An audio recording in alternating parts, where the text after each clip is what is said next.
Diangkatnya telepon itu. Rupanya itu bukan Mega. Suaranya adalah suara seorang laki-laki dengan napas terburu-buru. "Mohon maaf, ini di kontak daruratnya ada nomor ini. Pemilik HP ini baru saja kecelakaan menerabas pohon. Saat ini tengah kritis." Della hanya tercegat beberapa menit, menelpon orang tua Mega, lalu bergegas keluar. Setelah membuka pintu, Della terdiam menatap Mbah Wira, tengah bersenandung tembang Jawa, yang mana isi liriknya adalah, "Ingat, ingat, waspada dan hati-hati pada sesuatu yang bila mana kamu tidak tahu apa-apa." Mbah Wira tersenyum memandangnya. Della berlari melewatinya. Ia semakin yakin Mbah Wira bukan neneknya, tapi yang Della diberitahu tentu darah yang keluar dari telinga sebelum dibawa ke sini sudah menjadi masalah serius. Della hanya tidak mengerti kenapa tiba-tiba saja seperti ini. Rupanya malam itu Della berniat untuk menghadapi ketakutannya. Meski diselimuti ketakutan, Della memberanikan diri masuk ke kamar Mbah Wira. Beliau sedang melihatnya, tampak tengah menunggu. "Siapa kamu sebenarnya?" katanya lantang. "Sudah tahu kamu, Nak." "Siapa yang ngasih tahu?" "Temanmu." "Bagaimana keadaannya? Sudah meninggal?" ucap Mbak Wira. Tidak tahu apa yang baru saja Della dengar. Dia seperti mematung di hadapan sosok yang menggunakan tubuh neneknya.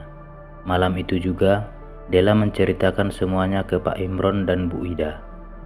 Di luar dugaan, mereka juga merasakan hal yang sama. "Pak, kayaknya ada yang salah sama ibu. Aku pernah melihat ibu makan kembang. Tak kirain untuk apa, tapi kok ngeri, Pak," kata Bu Ida.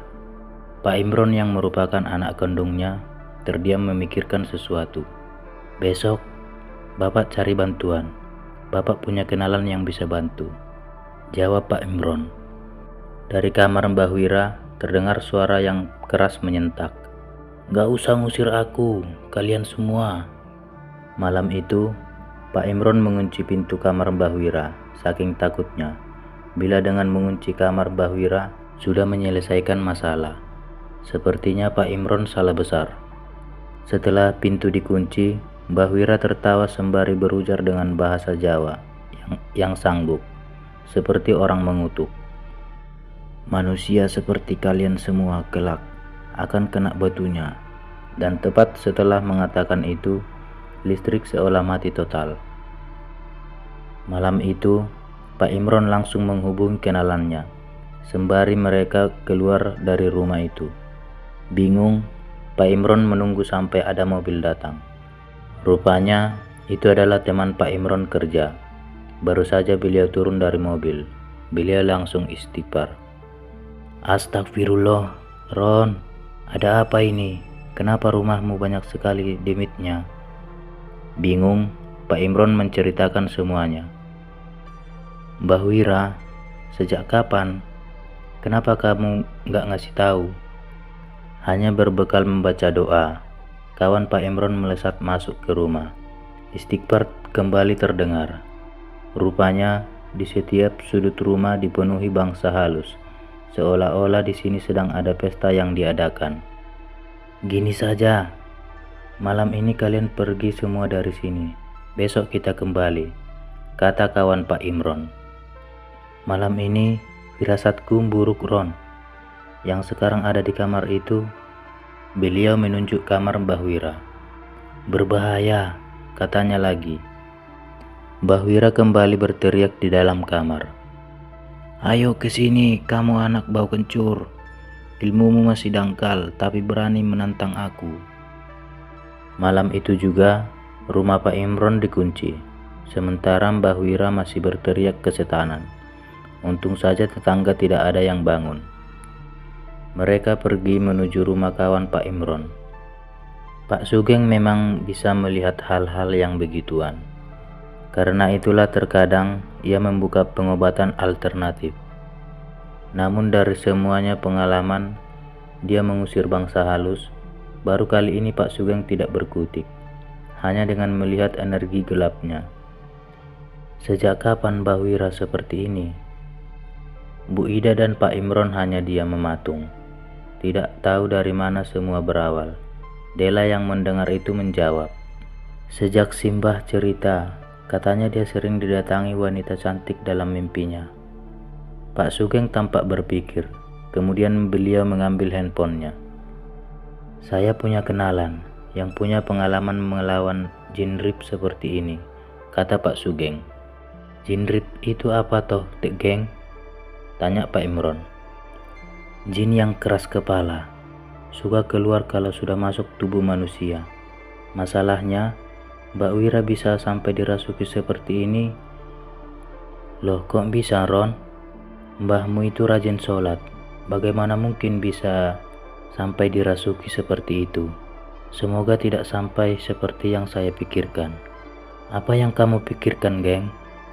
Saya takut Mbah Wira ikhlas menyerahkan diri secara sukarela sama jin itu.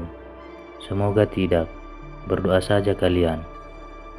Memangnya apa yang terjadi kalau Simbah ternyata memang berserah diri pada jin itu? Tanya Pak Imron lagi. Pak Sugeng diam lama. Dia menatap semua orang dengan wajah tegang. Susah itu, Mron, katanya. Kalau Mbah Wira memang sengaja secara sadar pas rajin itu masuk, itu artinya kemungkinan kecil bisa keluar. Bayangkan saja, ada yang bertamu dan tuan rumah mengizinkannya masuk, bahkan sampai menginap. Apa kamu mikir, apa yang terjadi kalau kamu mengusir tamu itu? Padahal yang punya rumah sudah kasih izin.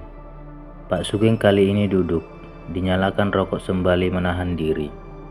Saya yakin, terlepas dari Mbah Wira menyerahkan tubuhnya atau tidak, ada alasan lain yang ini saya belum tahu. Tapi bangsa jin itu manipulatif, licik, jahat. Mereka bisa membohongi, mengancam, bahkan sampai melukai bila tidak dapat apa yang menjadi tujuannya. Di sini saya harus cari tahu. Malam ini kalian tidur saja di sini. Biarkan saja Mbah Wira di sana. Dia akan baik-baik saja. Jin itu tidak akan melukai tubuh inangnya. Besok setelah kawan saya datang, kita coba pelan-pelan. Semoga Allah melindungi kita. Dela masih termangu menatap langit-langit kamar. Ada sebuah detail cerita yang ia lupakan. Namun, detail itu yang akan menjelaskan semuanya. Sendirian di rumah orang membuat Dela tidak tenang. Terlebih, wajah Simbah masih terbayang-bayang. Maksud mimpinya melihat Mbah Wira menangis seperti masuk akal. Tapi, kenapa Simbah mau menyerahkan diri begitu saja kepada jin itu? Seolah dia memiliki alasan yang masuk akal. Rupanya, malam itu Dela bermimpi. Wanita cantik yang konon sering ia dengar dari Mbah Wira datang menemuinya. Wajahnya cantik sekali, sampai Dela tidak tahu harus menjelaskan seperti apa parasnya. Wanita itu tersenyum, menyapa dengan lembut, kemudian berujar, "Dela, mau ketemu Simbah?" katanya. Pertanyaan tiba-tiba itu membuat Dela bergidik. Meski kecantikannya tak terbantahkan, namun wanita itu seperti sedang mencoba menjebaknya. "Sini, tak anterin ke Simbah kalau mau ketemu. Simbah kangen sama Dela. Dela juga kangen kan?" Bersiap untuk menyambut tangan Dela. Terbayang wajah Mbah Wira yang sedang menangis. Ia menarik ulur tangan itu. Ketika ia terbangun, Pak Sugeng ada di sana, menyentuh kepalanya sembari membaca ayat kursi. "Astagfirullah," katanya dengan keringat di keningnya. Pak Imron dan Bu Ida menatapnya, menangis melihat Dela yang meraung-raung.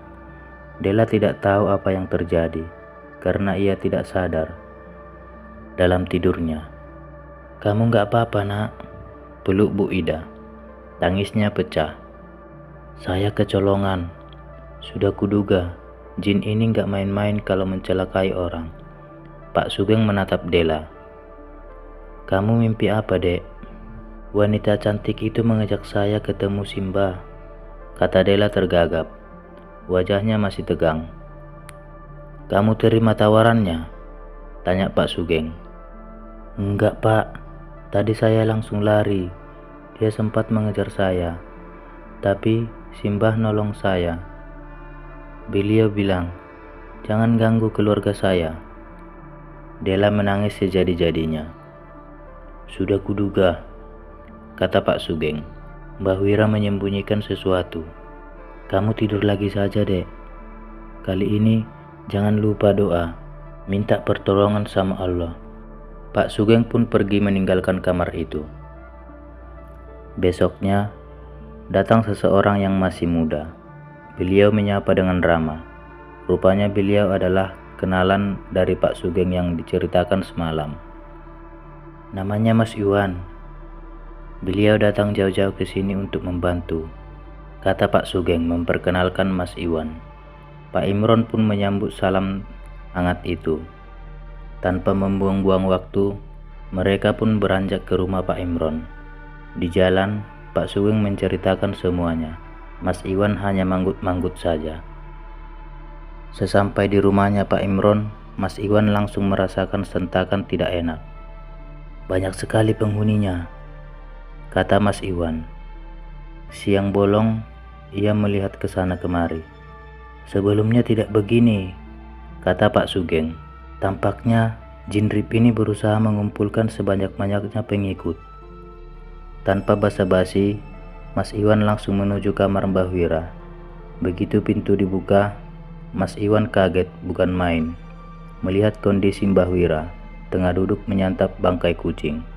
Astagfirullah, kata Mas Iwan, disaksikan oleh Pak Imron dan Pak Sugeng. Mas Iwan mendekati Mbah Wira yang menatapnya tajam dengan gigi kemerahan dari darah daging kucing yang ia santap hidup-hidup. Assalamualaikum, sapa Mas Iwan. Namun Mbah Wira tidak menjawabnya. Assalamualaikum lagi, namun tetap tidak dijawab.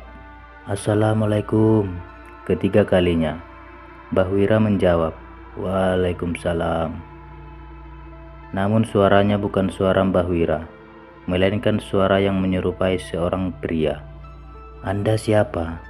Dan ada urusan apa Anda di sini? Kata Mas Iwan.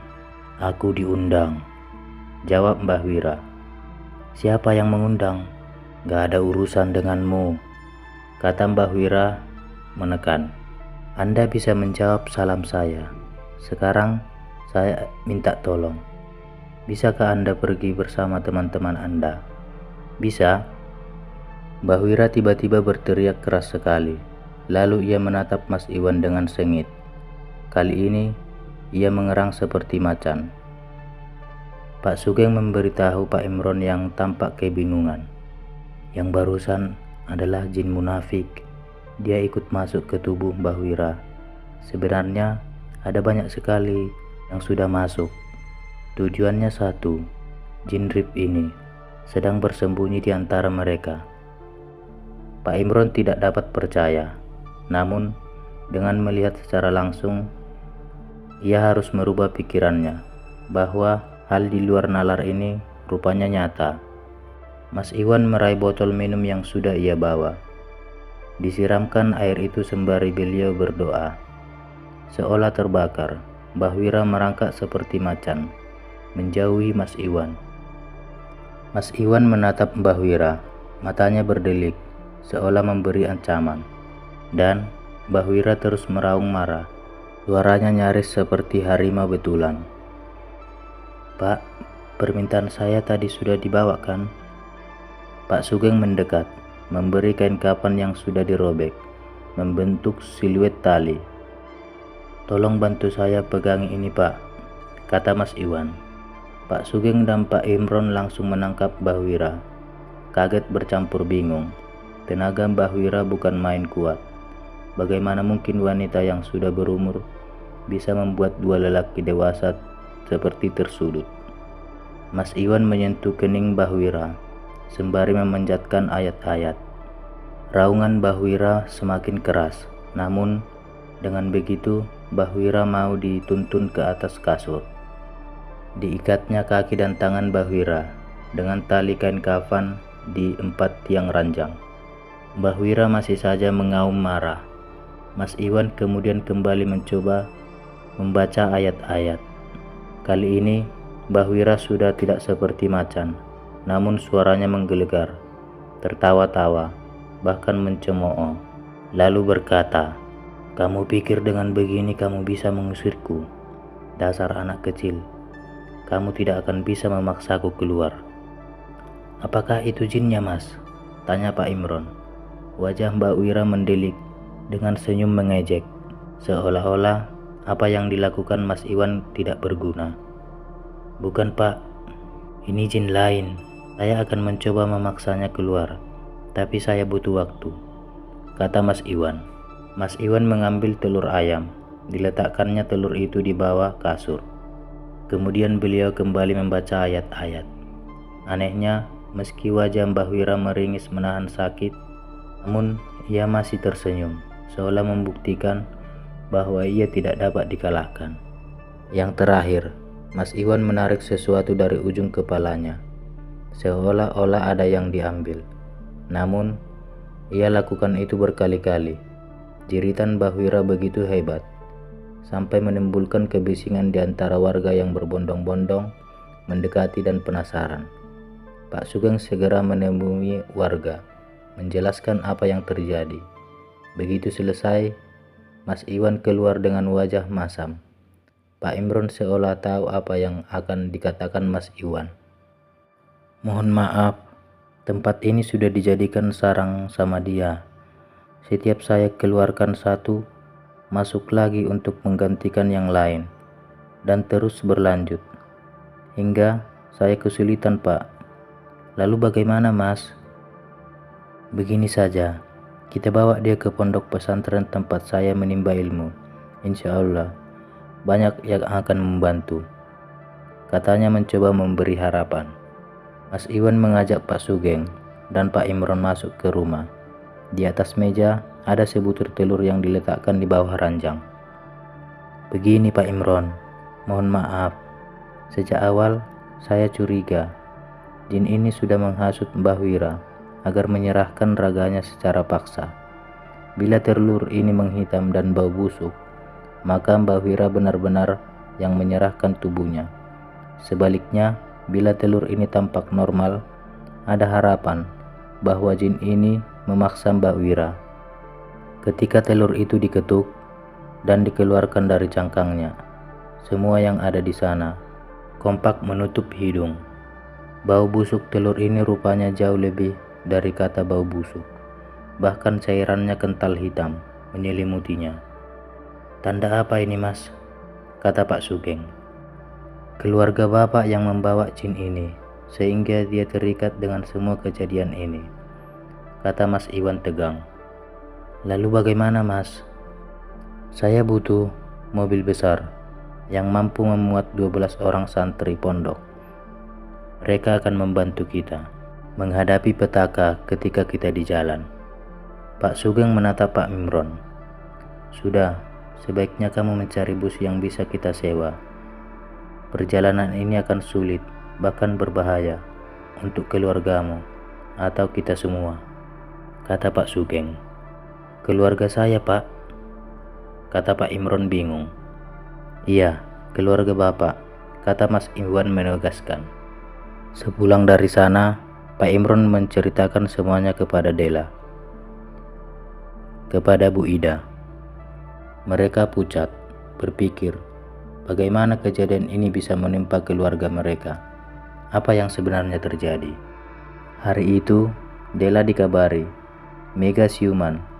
Dengan cepat Dela pergi ke rumah sakit, di mana Mega dirawat. Dela bertemu Ibu Mega, menjelaskan ketika ia siuman. Yang ia panggil pertama itu nama Dela.